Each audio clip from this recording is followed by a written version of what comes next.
नमस्कार प्यारे बच्चों। आज हम 10वीं कक्षा में पढ़ेंगे राम लक्ष्मण परशुराम संवाद कविता जो बची हुई है, आगे की पढ़ेंगे। हमने इससे पहले करीब करीब लगभग हमने यहाँ तक पूरा कर लिया था और हम ऊपर आ गए थे। कल हमने आपको ये समझाया था, यहाँ पर आ गए हैं प्यारे बच्चों। देखिए ध्यानपूर्वक 14 पेज के ऊपर आ गए हैं। एक बार सभी ध्यानपूर्वक समझेंगे और देखेंगे कि 14 पेज के ऊपर हम आ गए हैं और 14 पेज पर हम आपको कविता समझा रहे थे, कविता की व्याख्या समझा रहे थे, बीच बीच में प्रश्न बताए जा रहे हैं आपको और एक एक शब्द आपके लिए बहुत ही महत्वपूर्ण है, इम्पोर्टेंट है। तो इसके लिए हम जैसे राम लक्ष्मण परशुराम संवाद की आपको सारी घटना का पता है, हमने आपको समझा दिया था पहले वीडियो में कि किस किस तरह की घटना के बारे में किस प्रकार से ये कविता यहाँ पर आई है और ये कविता आपके सिलेबस में कितना महत्व रखती है। इसमें आप देख रहे हो श्री राम जी का स्वभाव देख रहे हो, लक्ष्मण का स्वभाव देख रहे हो, परशुराम जी का स्वभाव देख रहे हो, आप सभी का स्वभाव देख रहे हो और इनके स्वभाव के बारे में आपको लिखना पड़ेगा। इसलिए आप ध्यानपूर्वक देखते रहें और आपको हमने ये पैरा पढ़ा दिया था, वैसे फिर से एक बार व्याख्या मैं आपको समझा देता हूँ। तुम तो काल हाक जनुलावा, तुम तो ऐसा लग रहा है जैसे कि काल को मानो हाक करके बुला रहे हो, बार बार मुई लागी बुलावा, बार बार उसको मेरे लिए बुला रहे हो। यानी कि काल को आप बार बार मेरे लिए बुला रहे हो, जैसे काल आपकी मुट्ठी में हो। सुनत लखन के वचन कठोरा, जब लक्ष्मण के ये कठोर वचन, लक्ष्मण के जब ये कठोर वचन परशुराम जी ने सुने, परशु सुधारी धरेउ कर घोरा, परशु को सीधा यानी कि फरसे को सीधा करके घोर आवाज की। अब जन देई दोष मोई लोगू, अब ये बैठे हुए लोग मुझे दोष मत देना। ये सभा में बैठे हुए अब जन देई दोष मोई लोगू, अब ये सभा में बैठे हुए लोग मुझे दोष मत देना। कटुबादी बालक बदजोगू, ये कटु बोलने वाला, त्रुटिपूर्ण बोलने वाला, गलत बोलने वाला बालक वध के योग्य है। बाल बिलो की बहुत में बाचा, मैंने बालक समझ करके इसको बहुत बार बचाया। अनुप्रास अलंकार, बाल बिलो की देखकर मैंने बहुत बार बाचा बचाया। अब ये मर निहार बा साचा, अब तो ये वास्तविक रूप से साचा सच्चाई रूप से मरने के लायक है। कौशिक कहा क्षमी अपराधु, कौशिक विश्वामित्र ने कहा, विश्वामित्र जी ने कहा, कौशिक कहते विश्वामित्र को, विश्वामित्र जी ने कहा क्षमी अपराधु, इसके अपराध को क्षमा करो, यानी कि लक्ष्मण के अपराध को क्षमा करो। बाल दोष गुण गणहीन साधु, बच्चों के गुण और दोषों को साधु लोग कभी भी नहीं देखते हैं।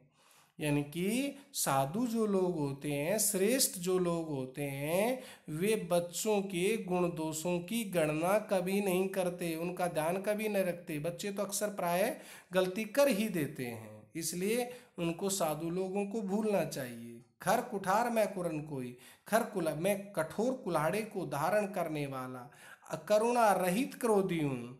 आगे अपराधी गुरु द्रोही, मेरे सामने मेरे गुरु का अपराधी यदि खड़ा हो, आगे अपराधी गुरुद्रोही। गुरुद्रोही क्यों कहा है? क्योंकि भगवान शिव का धनुष तोड़ दिया, इसके गुरु का शत्रु है, दुश्मन है, इसलिए गुरुद्रोही कहा है। आगे अपराधी गुरुद्रोही, मेरे सामने मेरे गुरु का अपराधी सामने खड़ा है, उत्तर देत छोड़ो बिन मारे, मैं और मेरे प्रश्नों का जवाब यानी कि उत्तर देने वाले को मैं मारे बगैर नहीं छोड़ता हूँ।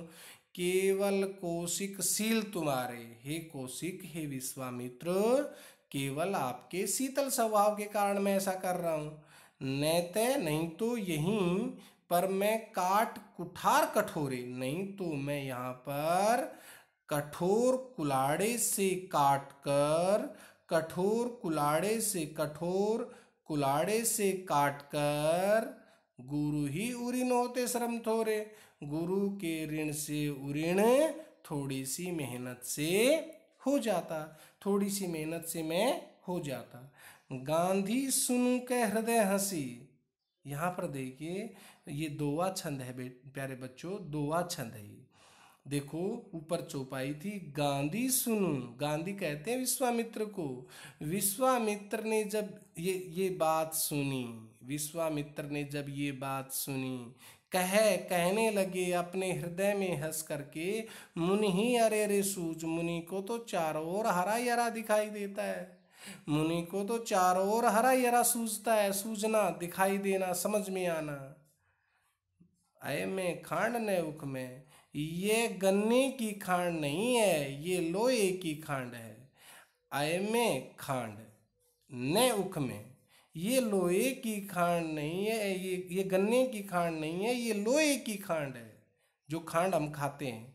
आजू न बूझ, जिसको मुंह में डालते ही पता ही नहीं चले, ऐसी खांड नहीं है, ऐसी पिघलने वाली खांड शक्कर नहीं है। इसको पिघालना तो बड़ा मुश्किल है, यह लोहे की खांड है। ऐसा विश्वामित्र जी ने मन ही मन में सोचा, किसके बारे में? परशुराम के बारे में, कि परशुराम जी को सभी लोग एक जैसे दिखाई देते हैं। नहीं, यहाँ एक जैसे लोग नहीं है, ये मेरे शिष्य हैं।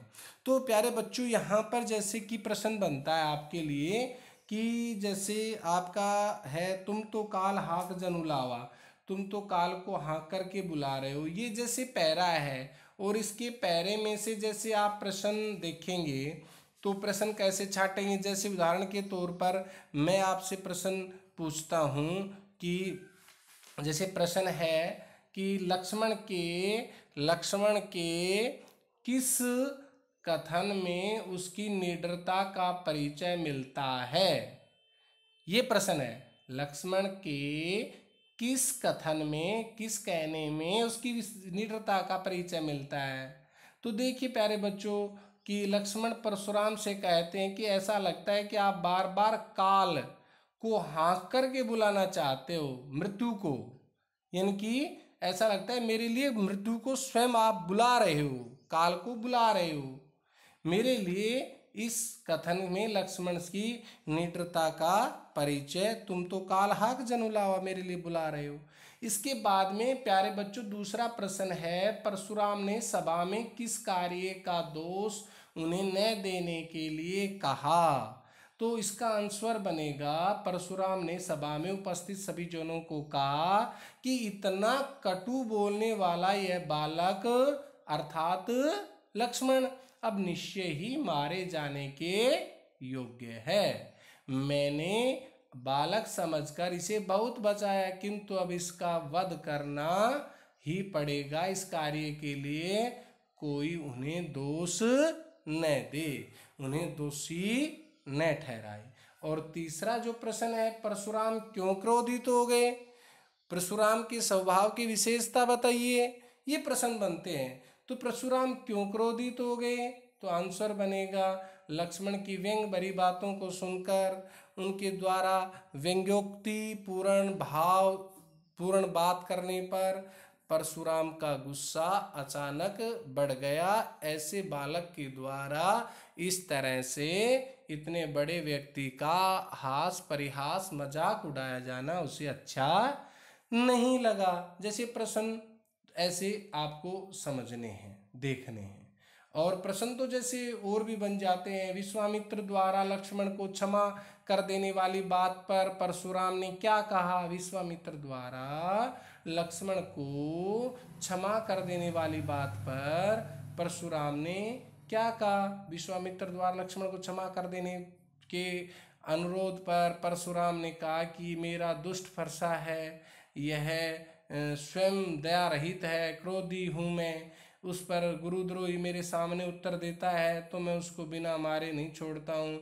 ये केवल हे कौशिक आपके शीतल स्वभाव के कारण मैं ऐसा कर रहा हूँ, इसे अपने पास बचा लीजिए। जैसे कि और भी प्रश्न बनता है प्यारे बच्चों, जैसे कि आपके लिए प्रश्न है कि जैसे परशुराम ने जैसे परशुराम के वचन सुनकर विश्वामित्र ने अपने हृदय में हंसकर क्या सोचा, अपने हृदय में हंस करके कहने लगे कि मुनि को तो चारों ओर हरा ही हरा दिखाई देता है, चारों ओर एक जैसे लोग दिखाई देते हैं, इसको ये नहीं पता है कि यह लोहे की खांड है, गन्ने की खांड नहीं है, जिसको पिघालना बड़ा मुश्किल है। इस तरह से। और इसके बाद में जैसे परशुराम ने लक्ष्मण को कैसा बालक बताया, लक्ष्मण ने, परशुराम जी ने लक्ष्मण को कड़वे वचन बोलने वाला बालक होने के साथ साथ जो है अयोग्य है, और यह जो है कहना नहीं मानने वाला बालक बताया है।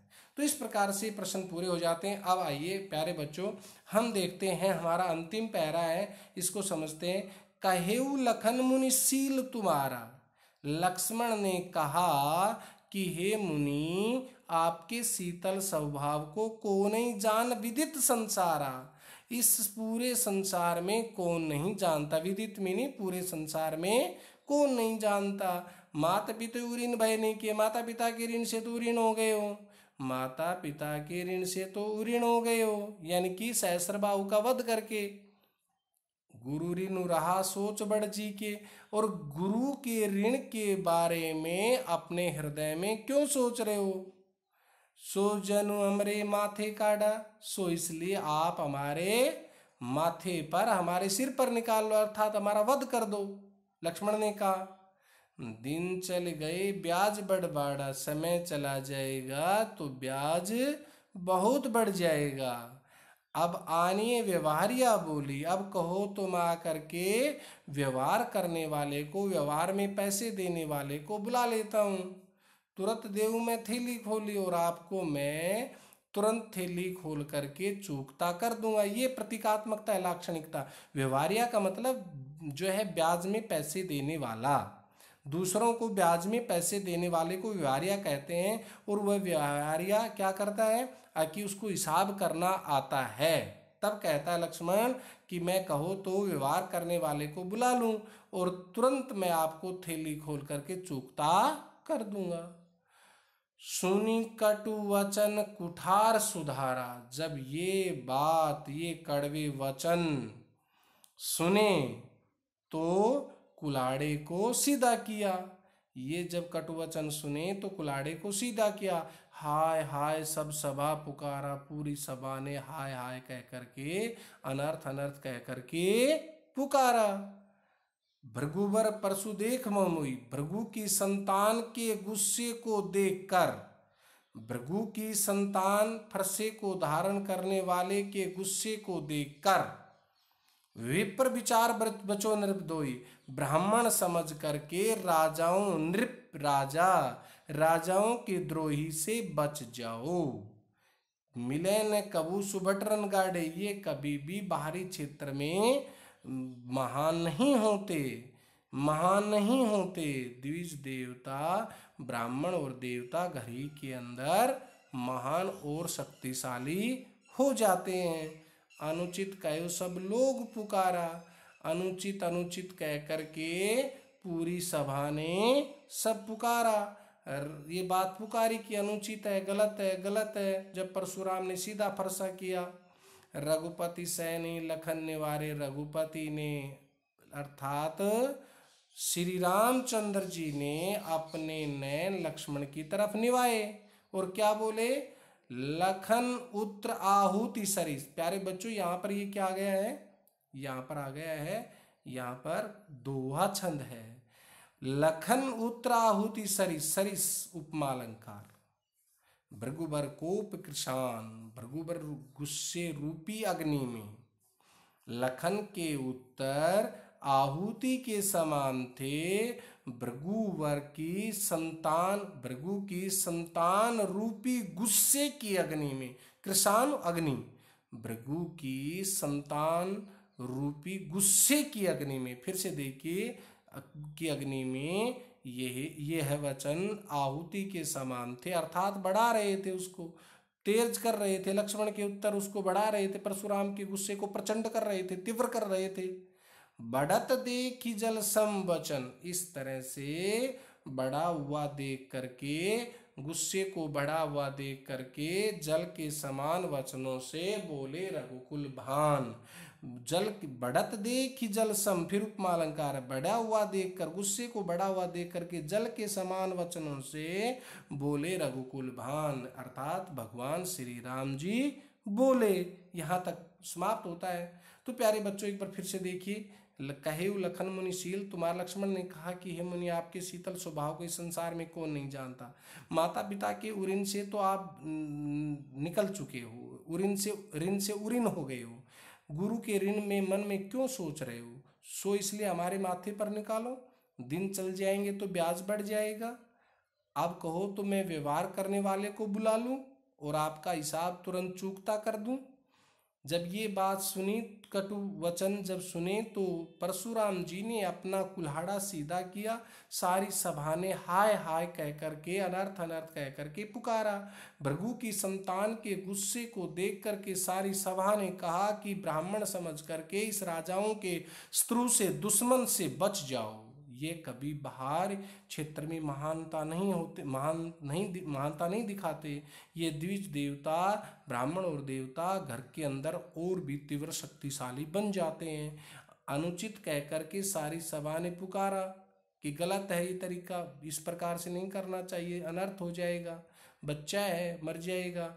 जिस प्रकार की बातों को रघुपति ने अपने नैन लक्ष्मण की तरफ निवाए, इशारा किया कि चुप हो जाइए, और लक्ष्मण के उत्तर आहुति के समान थे, तेज कर रहे थे, तीव्र कर रहे थे। जैसे अग्नि में, यज्ञ में हम आहुति डालते हैं और यज्ञ तेज हो जाता, उसी प्रकार से किस प्रकार भृगुबर कोप कृशान, भृगुबर रूपी, भृगु की संतान रूपी गुस्से की अग्नि में यह जो है ना आहुति के समान थे। इस तरह बड़ा हुआ देखकर जल के समान शीतल वचनों से बोले रघुकुल भान, अर्थात भगवान श्री रामचंद्र जी परशुराम से बोले। तो इसके अंदर जैसे प्रश्न भी बनते हैं, तो प्रश्न में आपको बतलाता हूँ कि जैसे कि आप देख रहे हैं कि पहला प्रश्न इसमें बनेगा, ब्याज देने के, जैसे ब्याज देने के संदर्भ में लक्ष्मण ने क्या प्रस्ताव रखा था।